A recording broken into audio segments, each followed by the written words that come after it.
Hi friends, മാഷസ് വേൾഡിൻ്റെ പുതിയൊരു വീഡിയോയിലേക്ക് സ്വാഗതം. അപ്പോൾ ഇന്ന് നമ്മൾ തയ്യാറാക്കാൻ പോകുന്നത് ഒരു ബിരിയാണിയാണ്. അത് ചിക്കൻ ചില്ലി ബിരിയാണിയാണ്. അപ്പോൾ ചിക്കൻ നമുക്കൊന്ന് മസാല പുരട്ടിയെടുക്കാം. അതിനായി നമ്മൾ ആദ്യമായി കുറച്ച് മുളക് പൊടി ചേർത്ത് കൊടുത്തിട്ടുണ്ട്. ഇനി ശകലം മഞ്ഞൾപ്പൊടി ചേർത്ത് കൊടുക്കാം. അത് കഴിഞ്ഞ് കുറച്ച് ഗരം മസാലപ്പൊടി, കുറച്ച് കുരുമുളക് പൊടി. അപ്പോൾ നമ്മൾ മല്ലിപ്പൊടി ചേർത്തിട്ടുണ്ടായിരുന്നു, അത് വീഡിയോയിൽ പെട്ടില്ല. പിന്നെ നമ്മൾ ചേർത്തത് കുറച്ച് ഇഞ്ചി വെളുത്തുള്ളി പേസ്റ്റ്, ശേഷം കുറച്ച് വേപ്പില ഇട്ട് കൊടുത്തിട്ടുണ്ട്. അതിനുശേഷം നമുക്ക് ആവശ്യമായ ഉപ്പ് ചേർത്ത് കൊടുക്കാം. ഉപ്പ് ചേർത്തതിന് ശേഷം നമ്മൾ കുറച്ച് മൈദപ്പൊടി ചേർത്തിട്ടുണ്ട്, ഒരു 1.5 സ്പൂണ് മൈദപ്പൊടി ചേർത്തിട്ടുണ്ട്. പിന്നെ 1 സ്പൂണ് കോൺഫ്ലവർ പൊടിയും ചേർത്തിട്ടുണ്ട്. അപ്പോൾ ഇത്രയും ചേർത്ത് കഴിഞ്ഞിട്ട് ലാസ്റ്റ് നമ്മൾ കുറച്ച് നാരങ്ങ നീരും കൂടി ചേർത്ത് കൊടുത്തു. 1 സ്പൂൺ നാരങ്ങ നീര്, അരമുറി നാരങ്ങ നീരാണ് ഉണ്ടായിരുന്നത്. പിന്നെ അത് കൈ വെച്ചിട്ട് നല്ലപോലെ മിക്സ് ചെയ്തെടുക്കാം. നല്ലപോലെ മിക്സ് ചെയ്ത് അത് നന്നായിട്ടൊരു അരമണിക്കൂർ നമുക്ക് മാറ്റി വയ്ക്കാം. മാറ്റി വെച്ചതിന് ശേഷം ഇനി നമുക്ക് വറുത്തെടുക്കാം. അപ്പോൾ ചൂടായ എണ്ണയിലേക്ക് നമുക്ക് ഓരോ പീസായിട്ട് ചിക്കൻ പീസ് ഇട്ട് കൊടുക്കാം.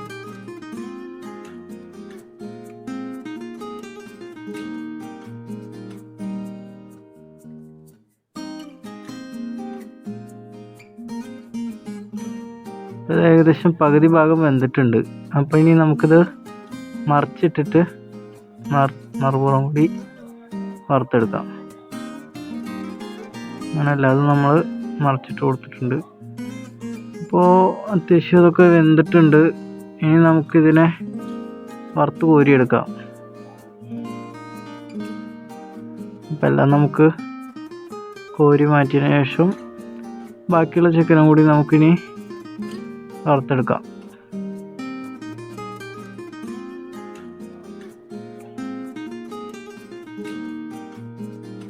നമുക്ക് ചിക്കൻ ചില്ലി തയ്യാറാക്കാനായിട്ട് കുറച്ച് സവോള വഴറ്റിയെടുക്കാം. സവോള വഴറ്റിയിട്ട് അതിലേക്ക് കുറച്ച് ടൊമാറ്റോ സോസ്, പിന്നെ കുറച്ച് ചില്ലി സോസ് ചേർത്ത് കൊടുക്കാം. അപ്പോൾ ചില്ലി സോസും ടൊമാറ്റോ സോസും നമ്മളിവിടെ മേക്ക് ചെയ്തതാണ്. അപ്പോൾ അതിൻ്റെ വീഡിയോ നമ്മൾ ചെയ്യുന്നതായിരിക്കും. പിന്നെ നമ്മൾ അതൊന്ന് മിക്സ് ചെയ്ത് കൊടുക്കാം. ക്യാപ്സിക്കം ഉണ്ടെങ്കിൽ ചേർക്കാം. ഇപ്പോൾ എൻ്റെ കയ്യിൽ സാധനം ഇല്ല, അതുകൊണ്ട് ക്യാപ്സിക്കം ചേർക്കുന്നില്ല. ഇത് നന്നായി ഇളക്കി കൊടുത്തതിന് ശേഷം ഒന്ന് തിളച്ച് വന്നു കഴിഞ്ഞാൽ കുറച്ച് മുളക് പൊടി അതിൽ ചേർത്ത് കൊടുക്കാം. ഇത് ബിരിയാണിക്ക് കാരണം ഗംഭീര ചില്ലി ചിക്കൻ എന്നല്ല, എന്നാലും കുഴപ്പമില്ലാത്ത പോലെ ചെയ്യാം. പിന്നെ നമുക്ക് നമ്മുടെ വറുത്ത് വെച്ചിരിക്കുന്ന ചിക്കൻ അതിൽ ചേർത്ത് നല്ലപോലെ മിക്സ് ചെയ്ത് കൊടുക്കാം. അപ്പോൾ അത് റെഡിയായി. ഇനി ഇത് അങ്ങോട്ട് മാറ്റി വെച്ചിട്ട് നമുക്ക് റൈസ് ഉണ്ടാക്കേണ്ട കാര്യങ്ങൾ നോക്കാം. അപ്പോൾ നമ്മൾ അടികട്ടിയിലൊരു ചെമ്പ് അടുപ്പത്ത് വെച്ചിട്ടുണ്ട്. അതിലേക്ക് നെയ്യ് ഒഴിച്ച് കൊടുത്തു. അപ്പോൾ ഡാൽഡ കുറച്ച് ചേർത്ത് കൊടുക്കുന്നുണ്ട്.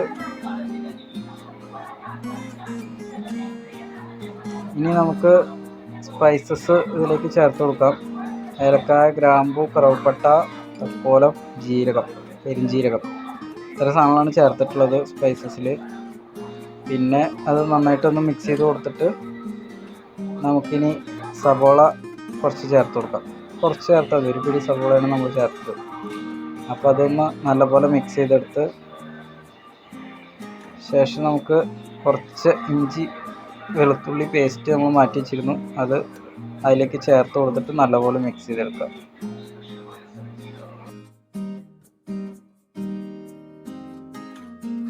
ഇനി നമുക്ക് ആവശ്യമായ വെള്ളം ഒഴിച്ചു കൊടുക്കാം. നമ്മൾ 4 ഗ്ലാസ് അരിയാണ് എടുക്കണത്. അപ്പോൾ അതിന് 6 ഗ്ലാസ് വെള്ളം എന്ന കണക്കിൽ വെള്ളം ഒഴിച്ചു കൊടുത്തിട്ടുണ്ട്. ഇനി അത് നന്നായിട്ടൊന്ന് ഇളക്കി നെയ്യും ഓയിലൊക്കെ എത്താവുന്ന പോലെ ഒന്ന് ഇളക്കി കൊടുക്കാം. അതിനുശേഷം അത് നന്നായി തിളപ്പിച്ചെടുക്കാം.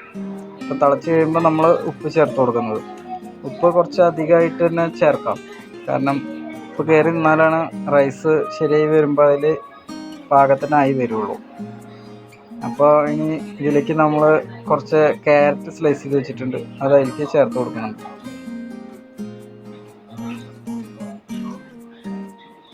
ഇതെല്ലാം കൂടി നന്നായി ഇളക്കിയതിന് ശേഷം നമ്മൾ കുറച്ച് നാരങ്ങ നീര് ചേർത്ത് കൊടുക്കുന്നുണ്ട്. അതൊരു സ്പൂണേ ചേർക്കുന്നുള്ളൂ. പിന്നെ 4 പച്ചമുളക് ചേർത്തിട്ടുണ്ട്. ഇനി ഇത് അടച്ചു വെച്ചിട്ട് നമുക്കൊരു 2 മിനിറ്റ് തിളപ്പിക്കാം. അപ്പോൾ അത് ആയിട്ടുണ്ടാവും. അപ്പോൾ നന്നായി തിളച്ച് അത്യാവശ്യം ക്യാരറ്റൊക്കെ ഒന്ന് വെന്തുണ്ടാവും, ഫുള്ളല്ല കുറച്ചൊക്കെ. ഇനി നമുക്ക് കഴുകി വാർത്ത് വെച്ചിരിക്കുന്ന ബസ്മതി റൈസ് ചേർത്ത് കൊടുക്കാം.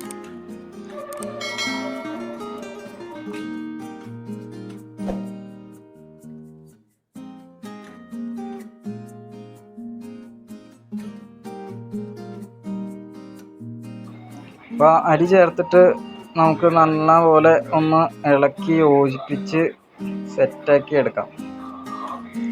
ശേഷം കുറച്ച് മല്ലിയില പുതിനയില മുറിച്ചത് അതിലിട്ട് കൊടുത്തിട്ടുണ്ട്. ഇനി നമുക്കിത് അടച്ചു വെച്ചിട്ട് ലോ ഫ്ലെയിമിൽ ഒരു 5-8 മിനിറ്റ് കുക്ക് ചെയ്യാം. ഒരു ഏകദേശം 8 മിനിറ്റൊക്കെ ആയിട്ടുണ്ട്. അപ്പോൾ ഇനി നമുക്കിത് എടുത്ത് നോക്കാം. റൈസ് ഏകദേശം റെഡി ആയിട്ടുണ്ട്. ഏകദേശം ഒരു 3/4 വേവിൻ്റെ മേലെ വേവായിട്ടുണ്ടാവും. ഇനി നമുക്കിതൊന്ന് ഇളക്കി യോജിപ്പിച്ചിട്ട് ഇതിൽ നിന്നൊരു പകുതി എടുത്ത് മാറ്റാം, നമുക്ക് ലെയർ ചെയ്യാനായിട്ട്. ഇതൊക്കെ ഇളക്കി യോജിപ്പിച്ചിട്ടുണ്ട്. ഇനി നമുക്കൊരു പാത്രത്തിലേക്ക് ഇതിൽ നിന്ന് കുറച്ചെടുത്ത് മാറ്റാം.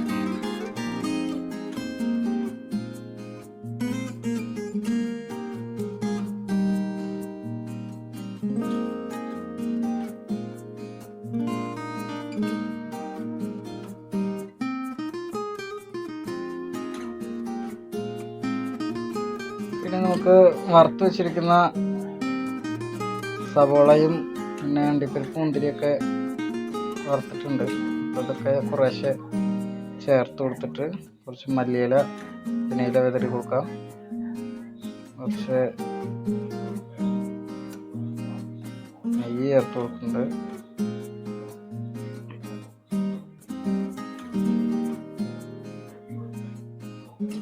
ബിരിയാണി മസാല കുറച്ച് ചേർക്കുന്നുണ്ട്, അത് ഓപ്ഷനിലാണ്, ഉണ്ടെങ്കിൽ ചേർത്താൽ മതി. ഇനി നമുക്ക് മാറ്റി വെച്ചിരിക്കുന്ന റൈസൊക്കെ ഇതിന് മുകളിലേക്ക് ഇട്ട് കൊടുക്കാം. ഇട്ട് കൊടുത്തതിന് ശേഷം നല്ല പോലെ അതൊന്ന് ലെയറാക്കി എടുക്കാം.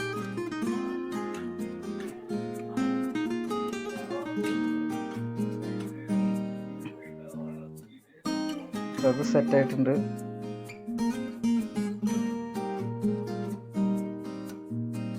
ഇനി നമുക്ക് കുറച്ച് ഫുഡ് കളർ ചേർത്ത് കൊടുക്കാം.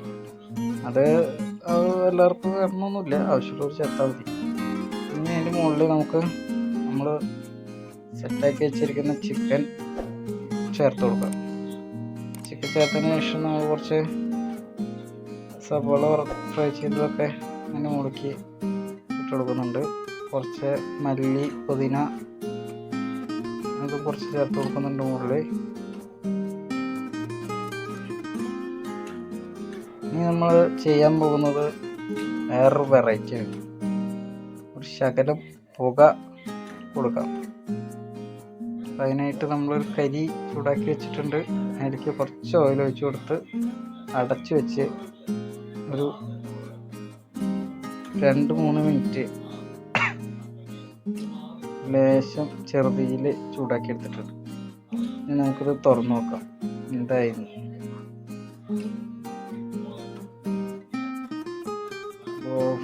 വമ്പം മണം കേട്ടോ, സംഭവം നല്ല സ്മെല്ലൊക്കെ വരുന്നുണ്ട്. അപ്പോൾ നമുക്ക് കരിയുടെ തകിലെടുത്ത് മാറ്റാം. ശേഷം നമുക്ക് ഈ റൈസിനും ചിക്കനും കൂടിയിട്ട് നല്ലതുപോലെ ഒന്ന് മിക്സ് ആക്കി എടുക്കാം. ഇതിലുള്ള ഈ ഇൻഗ്രീഡിയൻസൊക്കെ അതിൽ റൈസിലും കൂടിയിട്ട് പിടിച്ചാലാണ് അതിൻ്റെ ഒരു ടേസ്റ്റ് ഫുള്ളായിട്ട് വരുള്ളൂ.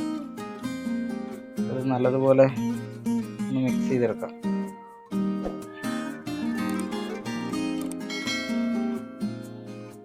അപ്പോൾ ഫ്രണ്ട്സ്, നമ്മുടെ ബിരിയാണിയൊക്കെ തയ്യാറായിട്ടുണ്ട്. അപ്പോൾ എല്ലാവരും ഇതുപോലെ ഒന്ന് ട്രൈ ചെയ്ത് നോക്കുക, ഇത്രയും ടേസ്റ്റാണിത്. അപ്പോൾ വീഡിയോ ഇഷ്ടമെങ്കിൽ ലൈക്ക് ചെയ്യുക, ഷെയർ ചെയ്യുക, സബ്സ്ക്രൈബ് ചെയ്യുക.